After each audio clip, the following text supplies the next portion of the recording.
Aquí, en este reino de sombras y decepción, los políticos corruptos se convierten en criaturas sin nombre, vagando eternamente como fantasmas atormentados. Sus rostros, alguna vez respetados y reverenciados, ahora se retuercen en expresiones grotescas, reflejando la podredumbre de sus corazones.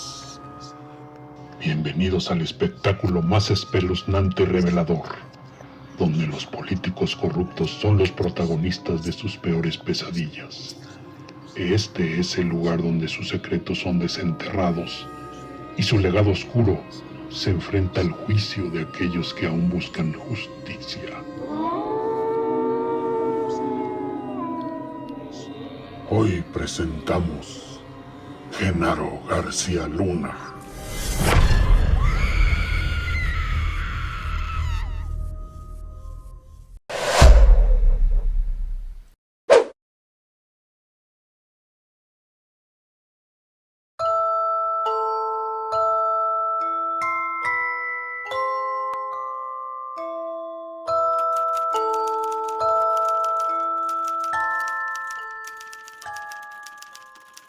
Yo digo que García Luna es una historia que quería que yo la escribiera.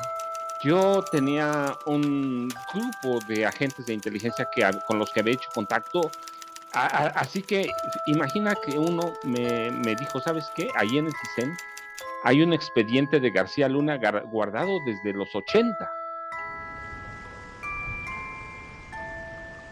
En una noche tormentosa, bajo el influjo de la oscuridad de la lluvia, el destino de un niño se entrelazó con la maldad que acechaba en cada rincón de su ser. Este niño, en brazos de sus padres, huía de la ciudad donde su padre había cometido innumerables delitos. La sombra de la justicia se cernía sobre ellos y el destino les guiaba hacia su nuevo hogar. La lluvia que azotaba el camino era como si el cielo llorara una anticipación a la llegada de aquel pequeño ser destinado a sucumbir a la maldad.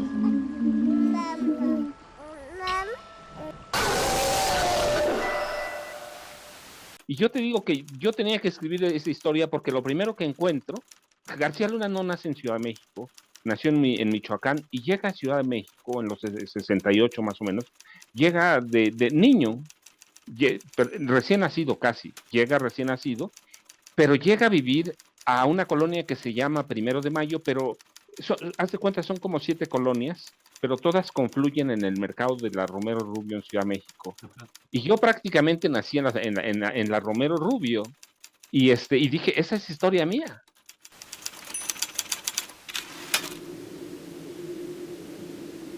Llega su familia, la colonia Primero de Mayo, a una calle que se llama Herón Proal, pero se esconde un año su familia, casi no salían. Ya después descubrí que su papá había estado involucrado en problemas en Michoacán, y llegaron a vivir a una vecindad. Ya no es vecindad, ahora es casa suya, fíjate. Una casa desgastada por el tiempo y los secretos oscuros que albergaba. Ahí, junto a ella, vivirían sus nuevos vecinos.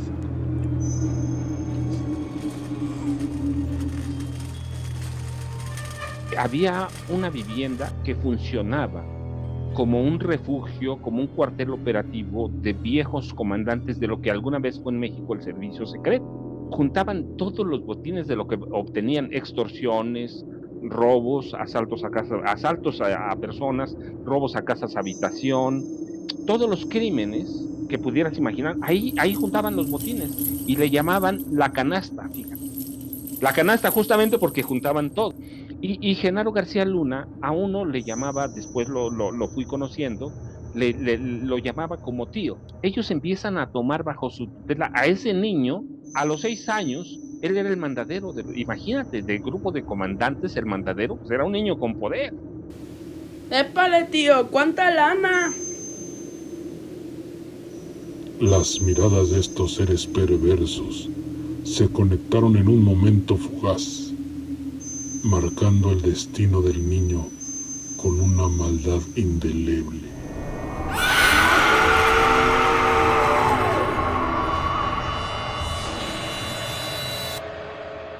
¿Podrá escapar de su destino oscuro o se hundirá aún más en el abismo de la maldad que lo rodea?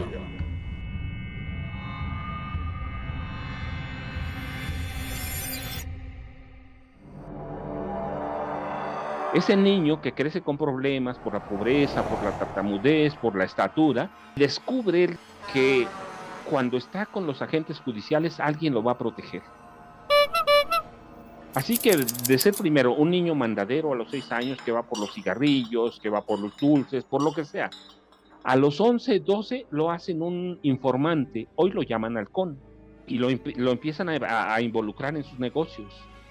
Él era el niño que iba, por ejemplo, al mercado y veía a los comerciantes que tenían dinero, que podían entrar a sus casas, que le tenían confianza, así que se empieza a ser el pequeño informante de aquellos policías, y esos policías cuando tienen problemas, mira, yo tengo testimonios de sus viejos compañeros que todavía hoy le tienen miedo, pues claro, yo también le tendría miedo. Fíjate, tío, que traigo ahí unos problemas con unos morros.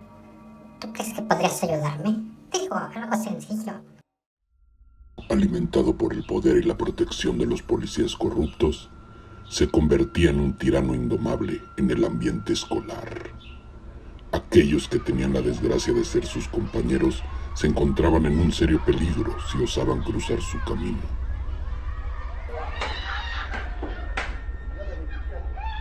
Cuando tenían problemas entraban a la escuela y solucionaban, golpeaban a los niños.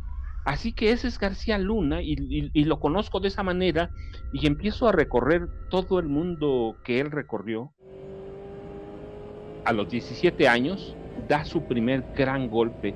Le crean ya una banda para él dedicada al robo de casas habitación y su primer gran golpe lo dan una Navidad en los 80. El golpe lo da en la casa de comerciantes. Se robó cualquier cantidad de centenarios. Se robó algunos millones de pesos, se robó como $200,000. Él entra a aquella casa, sabía que había dinero, y dan ese gran golpe, se hace millonario, y se refugian en su casa. Me cuentan que la mamá de García Luna se había comprometido, fíjate, con ellos, a denunciar a su hijo, y se había comprometido que le regresaran todo el dinero que se robó, dólares, centenarios, pesos, todo lo que se robaron. Era una banda de 5 personas encabezada por García Luna. El día que van a declarar ante el Ministerio Público, el abogado de defensa de García Luna y el papá hablan con la mamá adentro del Ministerio Público y le dicen a la mamá, oye, si tú declaras contra tu hijo vas a echar a perder su vida. Sí, vas a echar a perder su futuro. Pero resulta, fíjate, la convencen. Y yo lo que digo es, allí se echó a perder la vida de García Luna. Ya estaba echada a perder. Ya no había vuelta para atrás. Las semillas de la maldad se habían sembrado en su corazón y la sed de poder y riqueza se apoderó de él. Con esto se reafirmaría el siniestro apodo que lo perseguía desde niño: el maldito.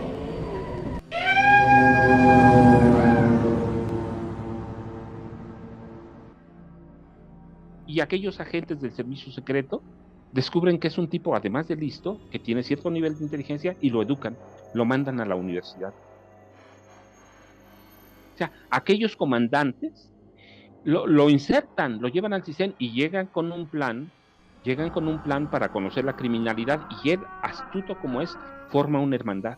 Y esa hermandad empieza a conocer, cada una se empieza a especializar en algún ramo del crimen organizado, narcotráfico, secuestro, y hace el primer movimiento que yo digo que lo va a marcar toda la vida.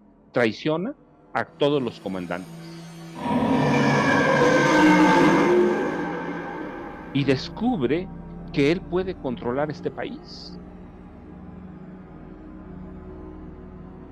Genaro estaba preparado para desplegar su maléfico dominio y reclamar su lugar en la cúspide del poder oscuro.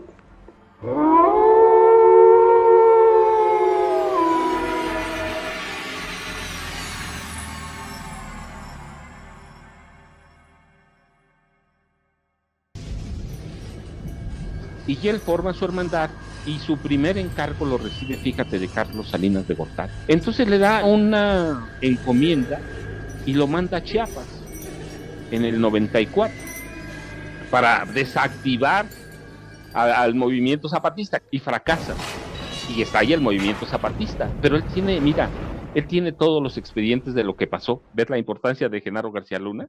Él tiene todos los expedientes, pero tú sabes que en este país fracasa si no pasa nada. Así que sigue preparándose, y después, cuando llega Zedillo, tiene su segunda gran oportunidad. Zedillo pide organizar un grupo élite para desmantelar las bandas de secuestradores de alto impacto que operaban en este país. ¿Recuerdas? En esa época operaba la del Mochorretas. Pero Genaro García Luna empieza a conocer el sistema de operación de los secuestradores, y a partir de entonces se crean en este país las bandas de secuestradores controladas por Genaro García Luna, que se notan hasta mucho después. ¿Recuerdas el caso más famoso, que no es el más importante, pero sí el más famoso, el de Florence Cassés y el montaje? ¡Acción!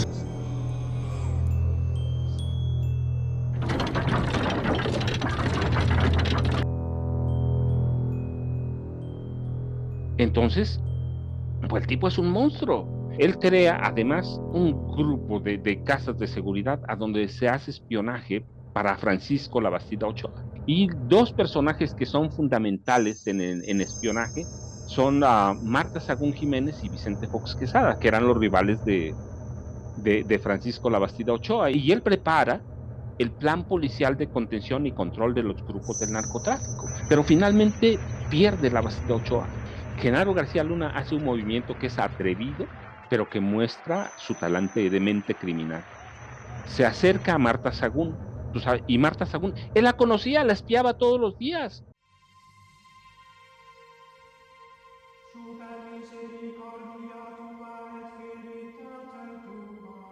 Sabían que era una mujer iniciada en las artes ocultas, en las ciencias ocultas, y que él era iniciado en los ritos de el ángel de la Santa Muerte. Entonces sabía cómo acercarse a Marta Sagún. Tenemos todo esto de Francisco Labastida Ochoa. Sabemos quiénes son los políticos del PRI corruptos, narcos, los políticos del PAN corruptos y narcos, los empresarios igual, y quienes dan sobornos, quienes dan entres. Entonces, pues esto tengo, tú dices, si lo destruyo y me quedo desempleado, no hay problema. Marta Sagún, tú sabes, también era una mujer sagaz, astuta, le compra el proyecto, y después Fox le compra el proyecto. Tanto lo compra que, recuerdas, en septiembre de 2001 le crea la AFI. El camino hacia el reino del mal se desplegaba ante Genaro, sin obstáculos que pudieran frenar su ascenso imparable. Una nube negra se cernía sobre la indefensa población, sumida en el terror más profundo. No había esperanza ni salvación para aquellos que se encontraban en su camino, solo la certeza de un destino desgarrador e implacable.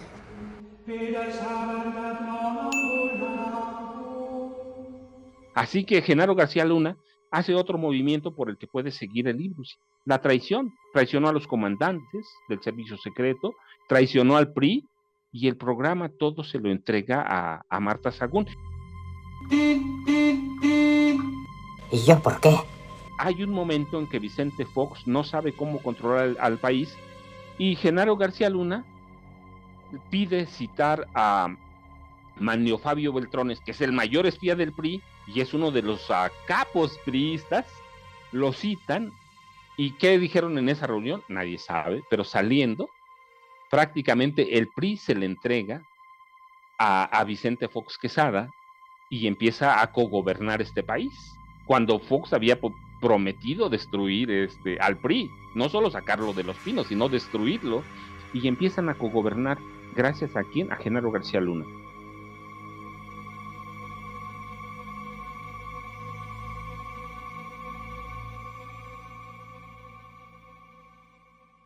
Él descubre que Vicente Fox no tiene un candidato presidencial fuerte, que su candidato más fuerte o precandidato era Santiago Krill Miranda, que era un tipo gris, apagado, oscuro, y él se acerca a Felipe Calderón, fíjate, y pone la Agencia Federal de Investigaciones al servicio de Felipe Calderón Hinojosa y de Margarita Zavala. La AFI infiltra a todos los movimientos López Obradorista. Tuvimos el primero de los chuchos, que ya vemos cómo cambió. Los chuchos estaban a las órdenes de Calderón y orquestan un gran fraude que termina en el 0.5%, 56%, ¿no? Para frenar la llegada de Andrés Manuel López Obrador al poder. ¡Repudio total al fraude electoral! ¡Repudio total al fraude electoral! Haya sido como haya sido. Felipe hace a Genaro García Luna secretario de Seguridad Pública y en ocasiones daba la impresión de que tenía más poder Genaro García Luna que Felipe Calderón. En realidad eran socios, cómplices. Muchas gracias, socio. Ahí ponlo en la mesa. Cambio 4 y va mi resto. ¡Qué chingón! Y Genaro García Luna, que ya venía desde 2000 negociando con los grupos de narcotráfico, forma un gran cártel en Los Pinos. ¿No sabía Felipe Calderón? Claro que sí sabía. En este país el presidente sabe todo. Creó 2 cárteles, la familia michoacana, el cártel Jalisco Nueva Generación, y Felipe le ayuda como orquestando una guerra que no tenía ningún sentido y en la que no hay ningún culpable y en el que los muertos los ponemos todos los ciudadanos. Y que no sabemos, hoy todavía no sabemos cuántos muertos hubo. ¿Por qué? Porque llega después a un arreglo con Peña Nieto para ocultar todos los datos de la guerra contra el narcotráfico. Genaro García Luna había alcanzado la cúspide de su carrera, consolidando su imperio del mal y sumiendo al país en un reinado de dolor y sufrimiento. ¡Qué chingón! Felipe Calderón Hinojosa compraba las armas y Genaro mataba. Entonces era una complicidad diabólica, siniestra, que eso es lo que vivimos, un sexenio siniestro. Era un hombre que negociaba con los narcos y traicionaba a los narcos. Era un hombre que era policía y traicionaba a los policías. Sí, era un hombre que quería el control del crimen organizado en su conjunto. Era el gusto por hacer el mal. Era una mente criminal. O sea, es un tipo amoral e inmoral, las dos cosas. Los periodistas que estaban a su merced podían disfrutar de su favor, pero aquellos que se atrevieran a alzar la voz en contra se enfrentarían a un destino cruel y despiadado. Pues tenemos a varios, sí. Tenemos a Olga Warner, que tuvo que irse del país, Argentina, pero tuvo que huir porque Genaro García Luna era salvaje. Felipe la tenía amenazada de muerte. Tenemos a Jesús Lemus, encarcelado por órdenes de Calderón, bajo la supervisión de Genaro García Luna. Sí, entonces Anabel Hernández también, ella lo denunció públicamente, es decir, a los periodistas que no estaban de acuerdo en el interior del país. Vemos, sí, matar periodistas desde el Estado mismo, matar periodistas se convirtió en un deporte. Y ese papel lo jugó con la prensa. Los trataba bien y a los otros los mataba, o los torturaban o los encarcelaban, con la complicidad de Felipe Calderón. Pero finalmente falla, ¿por qué? Porque cuando llegan las elecciones de 2012, pierde el PAN y él no se logra colocar con el PRI, con Enrique Peña Nieto. ¿Por qué? Peña Nieto venía de un grupo mafioso, el grupo Atlacomulco. Tenía sus propios mafiosos, ¿para qué lo quieren a él? Pero no lo corren, si no le dan chamba, pero le empiezan, y ya está documentado, le empiezan a triangular recursos. Hoy sabemos que por 740 y tantos millones de dólares, pues no lo corre. ¿Por qué? Genaro tiene los expedientes de los políticos corruptos y narcos del PRI, los políticos corruptos y narcos del PAN, y los empresarios. Entonces pues ya tienes, ¿quién lo va a correr?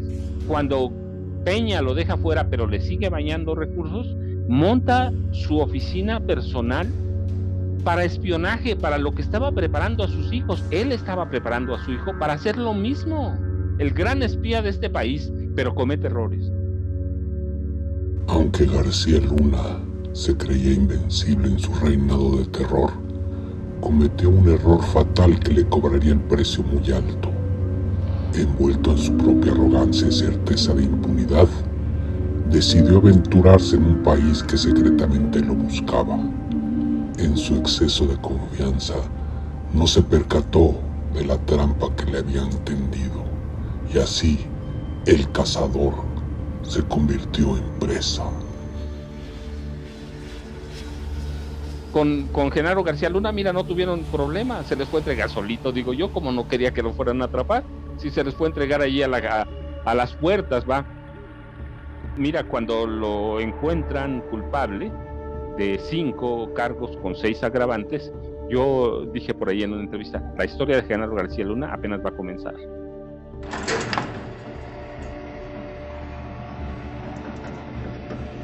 ¿Por qué? Porque ¿de qué va a hablar? ¿Con quién va a hablar? ¿Y quién tiene los expedientes? Y es el hombre que sabe. Tiene un problema. Es el problema de todos los mafiosos. Saber a quién vas a traicionar. Saber cuándo debes hablar. ¿Cuánto pueden proteger a García Luna? ¿A quién va a traicionar? ¿A Felipe? ¿A Vicente Fox? ¿A Enrique Peña Nieto? ¿A Miguel Ángel Osorio Chong, que desde Gobernación le bañó miles de millones de pesos, 745 millones de dólares? Y la cuestión es interesante, ¿a quién va a traicionar?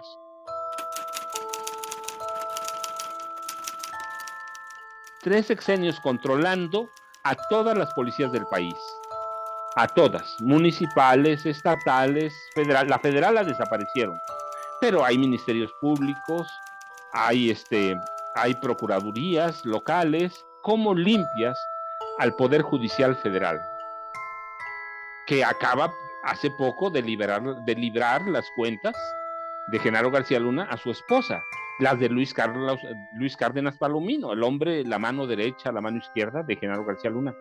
Va a pasar otro y otro sexenio, y yo espero que en este cambio sigamos para limpiar, te digo, no solo las cuestiones que tienen que ver con el Ejecutivo u organismos autónomos policiales, sino incluso el Poder Judicial de la Federación, que lo protege todavía. Son la muestra de que está Genaro García Luna empezando y que tenemos caso para rato.